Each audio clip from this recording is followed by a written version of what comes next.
আজকের এই পরিস্থিতিতে আমরা বাকরুদ্ধ। আমরা নিপীড়িতা আসিয়ার পরিবারের পাশে এসে দাঁড়িয়েছি।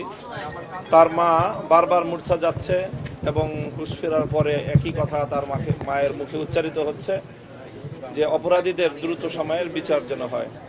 আমরা ইতিমধ্যে সরকারের একজন মাননীয় উপদেষ্টা মহোদয় এখানে উপস্থিত রয়েছেন।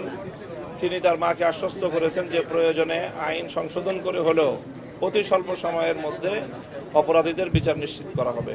এখানে শুধু ধর্ষণ কাণ্ডই সংগঠিত হয়েছে তা নয়, বরং তার সঙ্গে যে নির্মমতা এবং পরিকল্পিতভাবে তাকে যে হত্যা করার যে কার্যক্রম, সেই হত্যার অপরাধও এখানে সংগঠিত হয়েছে।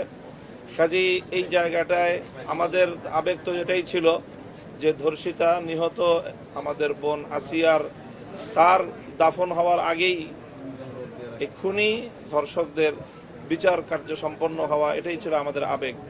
কিন্তু এরপরেও আমরা আইনের যে বাধ্যবাধকতা রয়েছে সেই সময়টুকু আমরা সরকারকে দিতে চাই এবং সরকারের পক্ষ থেকে ইতিমধ্যে যে আশ্বস্ত করা হয়েছে, প্রতিশ্রুতি দেওয়া হয়েছে যে আইন সংশোধন করে হলেও অতি দ্রুত সময়ের মধ্যে দৃষ্টান্তমূলক একটি বিচারের মাধ্যমে গোটা বাংলাদেশকে এই মেসেজ দেওয়া হবে যেন আগামী দিনে আর কোনো অপরাধী এই ধরনের অপরাধ করার দুঃসাহস না দেখায় এবং আর কোনো আসিয়াকে যেন আমাদের হারাতে না হয়।